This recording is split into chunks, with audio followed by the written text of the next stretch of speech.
Hello, everyone, and inside today's episode of Locked On Canadiens, we're going to preview the upcoming game against the Boston Bruins. We're going to take a look at what Montreal and Kent Hughes can do about the injured player list that is 10 miles long at this point, including some good news for later on in the spring. And we're going to take a moment. We're going to discuss the SB Nation Vox kerfuffle, all coming up inside today's show. Locked On Canadiens, your daily podcast on the Montreal Canadiens. Part of the Locked On Podcast Network, your team every day.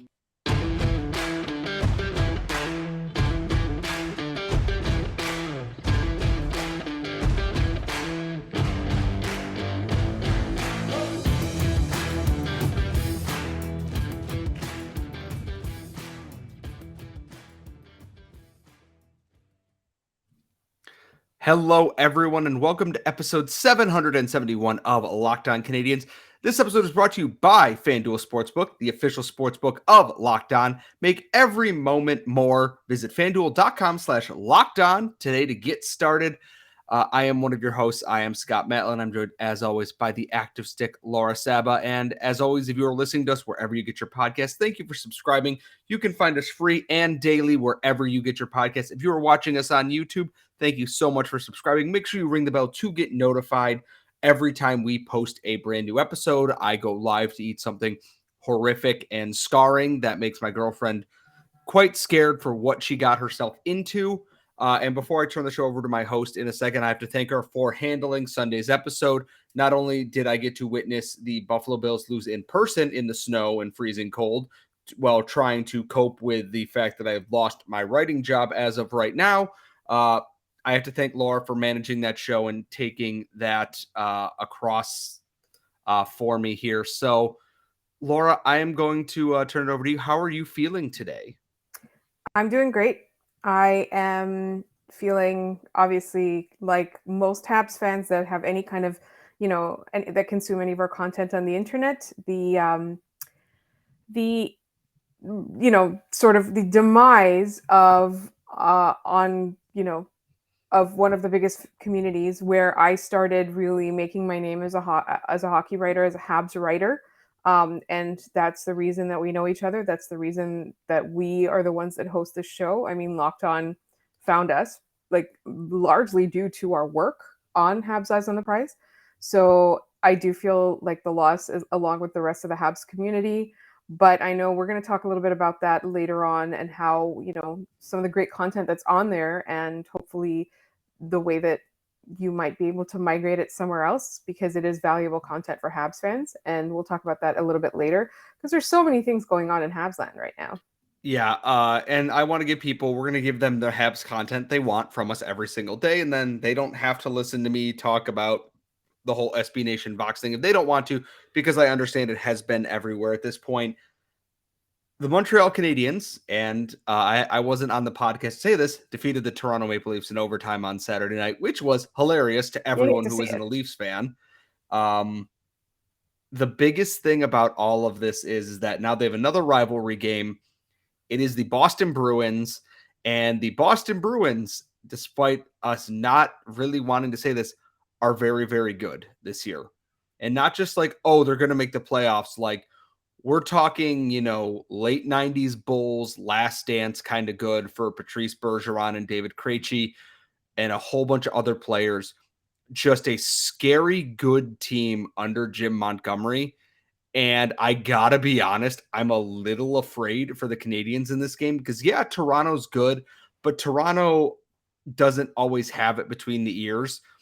The Bruins this year are a team that are just dialed in, not counting their egregious handling of the Mitchell Miller situation, which is not related to currently what is happening on this team. Just a devastatingly good team, top to bottom, good goaltending, good defensive depth, offensive firepower. It's not going to be a pretty game for the Canadiens. If they manage to keep this respectable, aka not losing by 5+ goals, I honestly think that you just go, cool, and you just move on to the next thing here. I want them to have some fight and some fire like they did against Toronto. But Boston's just such a different level of scary this year that I am a little bit worried for whoever's going in net, because Martin St. Louis wouldn't comment if it would be Caden Primo or Samuel Montembeault starting against the Bruins. And that's the thing, as much as we would like to deny it, the Bruins are literally at the top of the league standings right now. There's no getting away from that. And there's a thing that they do have in common with the Toronto Maple Leafs. Now, everybody stay with me on this. Mitch Marner, apparently, so we all know that after they won the Stanley Cup in 2011, they all went out and got Stanley Cup champion tattoos, but it was all Champions. yeah, it was all spelt incorrectly. So Brad Marchand was proudly displaying a tattoo that was spelt champions instead of champions. And if you looked at it closely enough, it looked like it said Starley Cup Chen PRs. But if you want to talk about bad tattoos or incorrect tattoos, turns out that Mitch Marner has a tattoo of Poseidon that he thinks is a tattoo of Zeus. So, and if you want to tattoo someone on yourself, like Zeus is not the way to go. I know our nemesis will back us up on this. So, I know Scott has something to say, but it doesn't have anything to do with on ice play or whatever. But I really wanted to mention that because I found this out today, and I've been having a grand old time reading the tweets about it because it is so funny. So thank you for reminding me of this, because I have to bring up a tweet. I actually tweeted this on my birthday 3 years ago. And this is Mitch, the tattoo has led to others, including the one that he had done in the summer of 2017, the Greek god Zeus on his inner right forearm. I was reading up on Greek mythology for a few summers, said Marner's of the Zeus tattoo. I liked the story of Zeus and how he was the guy that everyone looked up to and everyone went to answers for. I liked all the things I read about, to which I said, Mitch should Google Leda and the Swan and then do some more reading. And that's where we're going to end that, because I cannot discuss what Leda and the Swan is actually about on this podcast, because we will be demonetized very, very quickly. Do me a favor, read it yourself. It's not exactly a cheerful story. Bad tattoos. The only difference is the Bruins got theirs after they won something, so I guess that's kind of fair play. They were probably very drunk when it happened. I don't like the Canadiens' odds in this, but I didn't like the Canadiens' odds going into the Toronto game either. They've been resilient, but I think this is the kind of game where, if the Habs are Sisyphus, this is the boulder coming back down the hill, to stick with mythology here for a little bit. I am hopeful they can, make something of this. I'd like to see someone step up like Rem Pitlick did and like Raphael Harvey-Pinard did against Toronto, but it's going to be a potentially ugly game here. And that's because, yes, Laura? How many minutes do we think Nick Suzuki is going to play? I hope to God it's not almost 26, because he's going to get hard matched against Patrice Bergeron. And we don't want to kill Nick Suzuki. We don't. We like Nick Suzuki. Just don't. Which part of the reason Nick Suzuki is playing 26 minutes against the Toronto Maple Leafs, the Canadiens are injured to heck and back on this team here. We're going to discuss the injuries and what they can do and what might be coming down the road this summer. But first, as we said earlier, today's show is brought to you by FanDuel Sportsbook, and the NFL playoffs are here, and we are really excited about our new sports betting partner here at Locked On, because they are the number one sportsbook in the United States, FanDuel. And if you're new to FanDuel, that's even better, because they have so many great features that make betting on sports easy and fun. New customers can join today and get started with $150 in free bets guaranteed when you place your first $5 bet. Just sign up at FanDuel.com/lockedon. FanDuel has all your favorite bets, from the money line to point spreads to player props, everything you're looking for. Plus, you can even combine your bets for a chance at a bigger payout with a same game parlay. Obviously, you want to take a look at the money line for the Habs game. Maybe you think they keep it close. Maybe you think Nick Suzuki goes ham. You might as well use FanDuel and check that out. And it's all on an app that's safe, secure, and super easy to use. So football fans, don't miss out. Place your first $5 bet to get $150 in free bets, win or lose, at FanDuel.com/lockedon. And remember, make every moment more with FanDuel, the official sportsbook partner of the NFL. We are back here at Locked On Canadiens, and we are also here to remind you with our new sponsor of FanDuel, whom we love. Please bet responsibly in all circumstances. The Canadiens, they are injured. They are very, very injured. They are not quitting on the season because I don't think a lot of these guys, some of the guys on this team do not know how to quit. And the injury news isn't super great. We've discussed this ad nauseum at this point. Obviously, the Caulfield news dropped going into the weekend, which was less than ideal. And Laura obviously did a great job covering that in Monday's episode. Sean Monahan appears to be relatively close to returning. He's still skating in a non-contact jersey. He should be back relatively soon. However, beyond that, there isn't much. If we're being very honest, in the AHL, Brandon Gignac is the only guy close to returning in the forward group. He is on an AHL-only deal. Madison Bowie and Torey Dello should be back in relative short order. Madison Bowie's on an NHL deal. Torey Dello is not. The injury news doesn't look like it's getting much better for the Canadiens. And I don't want to make a trade or claim someone just for the sake of doing it. But at some point, Kent Hughes is going to have to do something because they're like one more injury away and either, God forbid, in net of just catastrophically undoing everything here. And Laura, am I just being a little bit panicky or am I kind of reacting rationally given the fact that it seems like everyone on the Canadiens has bonitis right now? Everybody is injured. It's not panic. It's actually not. And I think concern is good.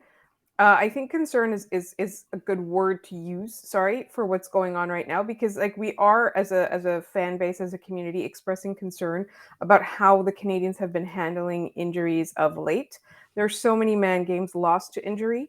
And I talked a little bit about it in our last podcast. So I do think that there's definite concern. But also, I mean, there's literally a lack of bodies. There's literally no butts in the seats or on the bench, as it were. So I don't know where the Canadiens go from here. I saw some people talking about how they weren't going to really pick guys up off of waivers, and kind of makes sense to me. It's like, why would you do that? Like, why would you add to your contract limit, or why would you add to your numbers just for the sake of adding numbers? But I'm still like a little bit concerned because there's literally no cushioning. That's the concern that I have. So like, what are the options that they have? Can they do emergency call-ups? Like how many people can they call? Do they want to mess with the chemistry in Laval, given how long it took for them to right the ship down there? Like, what do you do? Or up there, as it were, when you're talking from Montreal, as I am, it's north. So, what do you do? And I think it's legitimately a concern. And so, like you said, the contract part is a very prominent part. They are 46 to 50 contracts, which is great because we assume they are going to move some of these out in the relatively near future here. That much is almost guaranteed. However, the news from Matthias Brunet today, and I am very sorry if I'm mispronouncing that. I'm not doing it intentionally. Matthias Brunet. There we go. That Sean Farrell and Emil Heineman will likely join the Canadiens this spring after their respective seasons are over. Farrell will obviously have to sign an entry-level contract, and Emil Heineman already has his. He signed that earlier. That puts them, I believe, at 48, unless the ELCs count. I'm not 100% sure, but they're going to still be close. You also have Jaden Struble, who's going to be in there. They signed Machar already, so they're relatively close to their contract limit. And I think Kent Hughes wants to have that flexibility because you got to assume whatever first round pick they get drafting this year, signing and playing next year. So that's another contract space. You got to figure he wants to add someone in this forward group here in the relative near future. There is some flexibility. And before anyone asks about Lane Hudson's likely staying at least one more year in the NCAA unless he absolutely blows the doors off the Canadiens, which I still think that's the right choice to have him stay a year in the NCAA. It's good that in the future, in the spring, likely means early March at the soonest for Farrell and potentially Heineman, depending on when the SHL playoffs begin and how Harvard does in the ECAC playoffs to head towards the Frozen Four. but at the same time, they still have issues now. And I'm very curious. They talked about it on Game Over a little bit, is that Calgary's apparently really been interested in Josh Anderson, but if Josh Anderson goes out, the name that mentioned coming back is Milan Lucic and a top prospect. That still doesn't solve all the problems.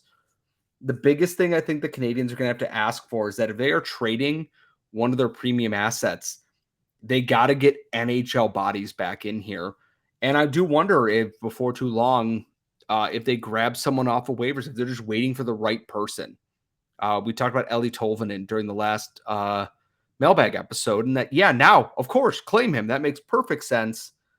But here we are. And at the same time, you can't always predict that everyone's going to get injured at that point. So I think something is cooking. I just don't know what it is. And now that I've said that out loud, at about 8:17 tonight, Kent Hughes is going to pull off like a 7-player trade. Don't ask me how. Don't ask me who's getting traded. But I can feel it in my bones that something is cooking. It just hasn't come to a head yet.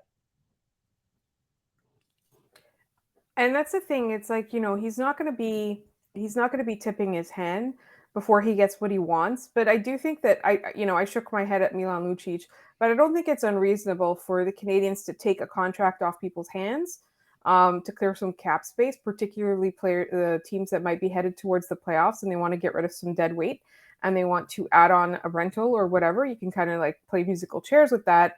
And at the same time, you get a pick or a prospect, depending on what team it is and where they would be picking or what prospects they have in the pipeline. You kind of get the prospect in exchange for taking a body off their hands, but also adding a body that can play the remainder of the year in Montreal. And I think that's the hard part, is that there have been names on waivers, but cap space is a very hot commodity. Like Ken Hughes said, and we mentioned this last week, is there's work to be done and a lot of work to be done. The Canadians aren't in a super great spot. Don't get me wrong. It rules that they beat Toronto and that they can put in these efforts. It's still a team that has a long way to go, and they are currently in a cap situation that is not great because it's only going up $1 million.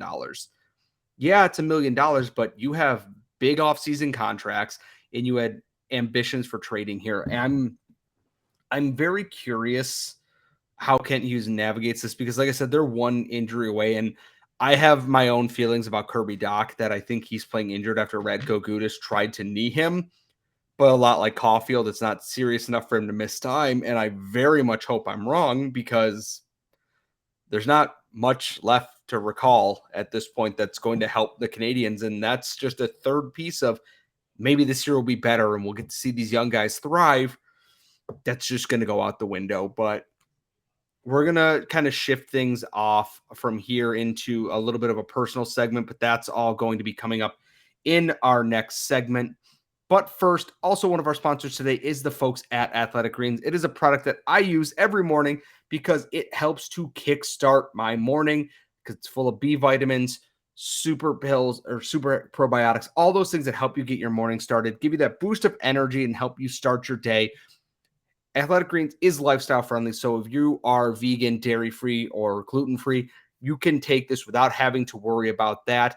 And even better, it is the middle of winter. It's still cold. It is snowy, not as much sunlight.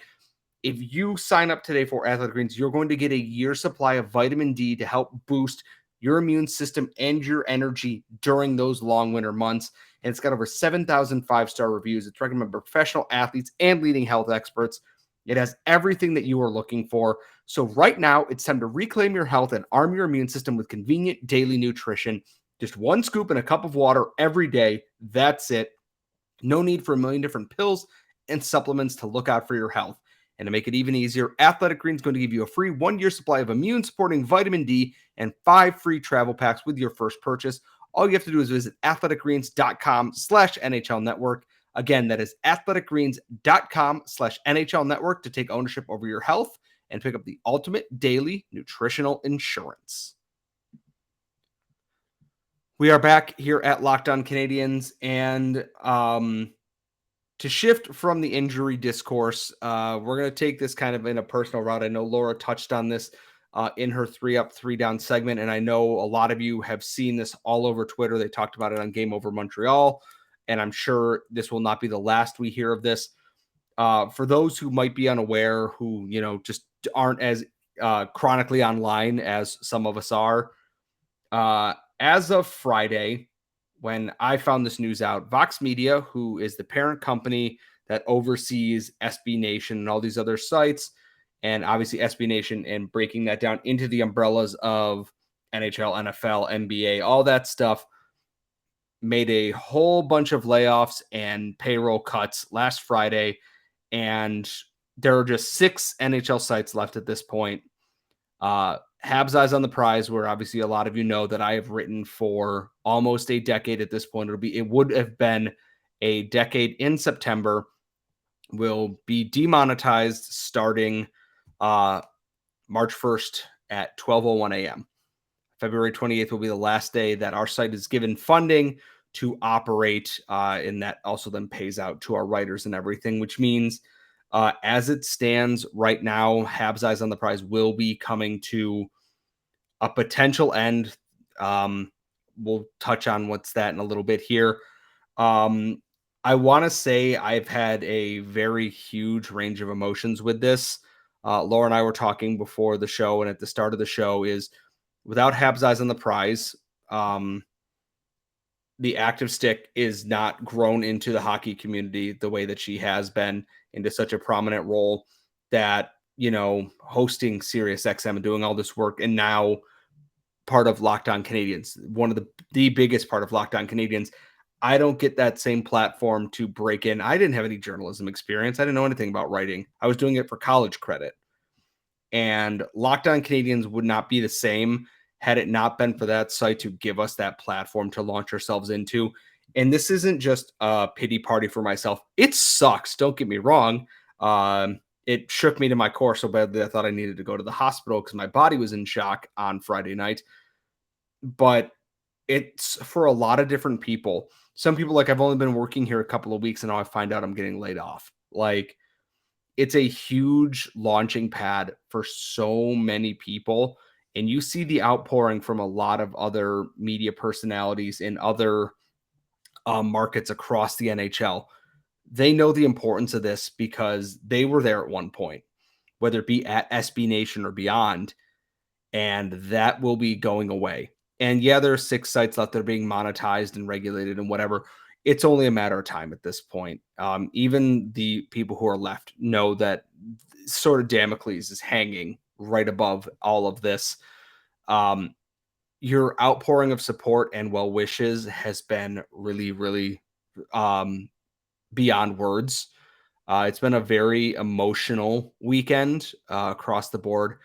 And the good news is we have set up a Patreon. And by we, I mean our managing editor has set up a Patreon for that, so we can help kind of mitigate some of the costs, because we do pay for subscription services to stats websites and to pay for our streaming platforms in case someone needs to use them to clip highlights or to watch the game, to write an article.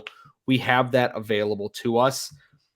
As of right now, from what I know, from what I'm clued into, we don't quite know what's next yet.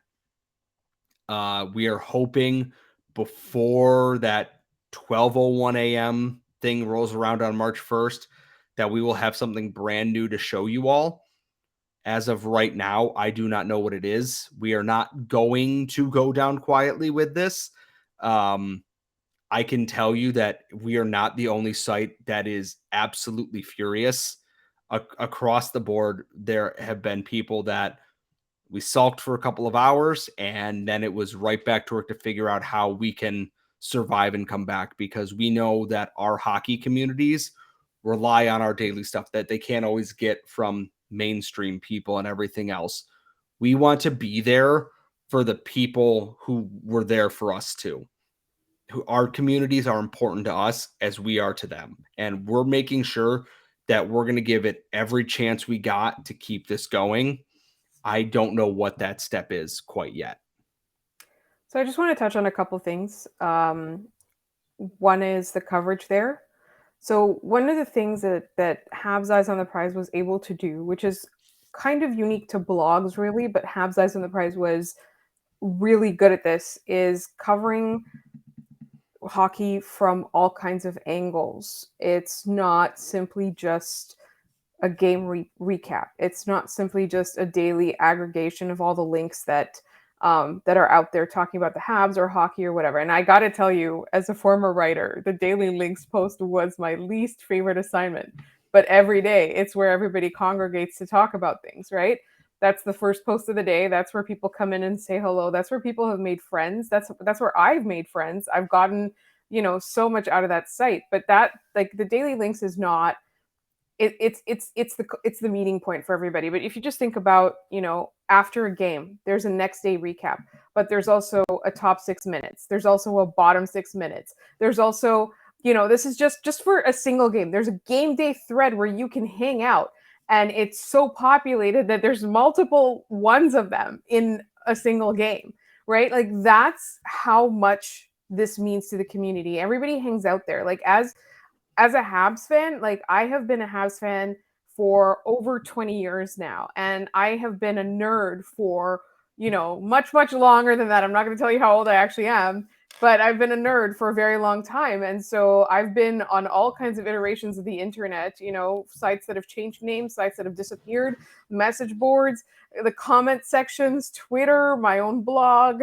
I have been on the internet for a very long time. Reddit, hi, shout out to our friends at Reddit, the Habs on Reddit, folks who we love dearly, in a very, very deranged way. We love you, and I know you love us in the same way. So, I've been around a lot, and there has not been a community that has been consistently popular like Eyes on the Prize. Like, that's the thing, is like, some sites lose their luster, sites change. You look at Habs Eyes on the Prize now, and the one that I helped kind of we didn't launch it, right? Like, it existed before, but when Andrew Berkshire took over and recruited me to help out, like, it's very different from when we took over, and it's very different from before we took over as well. Like, it constantly changes, but it consistently is one of the most populated sites on the Habs internet.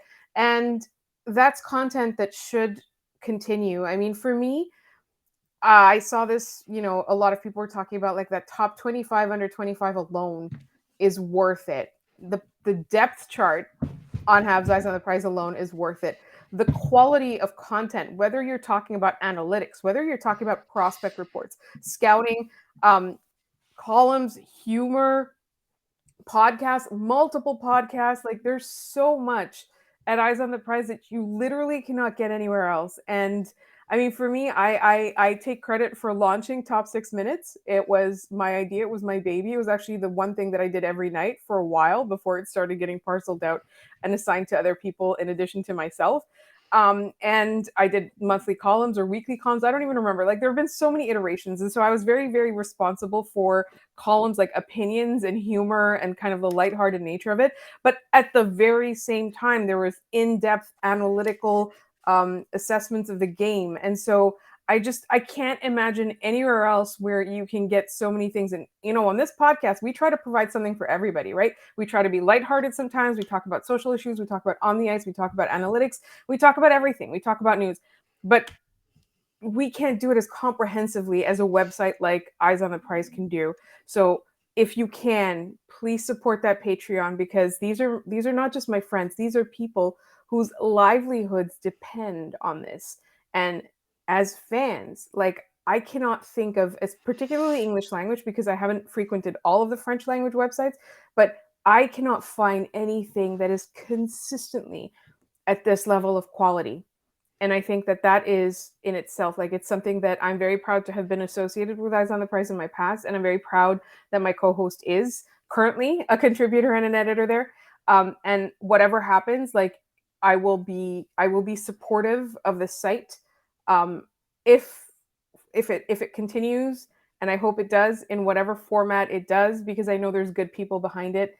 And I know there's people that work hard, that know their stuff. It's so, so worth it. And I'm getting like yesterday I was angry. Today I'm like a little bit nostalgic, but I think as Habs fans, I really think that if you haven't had anything from Eyes on the Prize cross your desk at any point, then you must not have access to the internet, because it's really been, like, I remember I was a writer there, and one of my coworkers in my day job sent me an article by myself asking, "Is this you?" Like that's how prominent, and this is back in like 2013, right?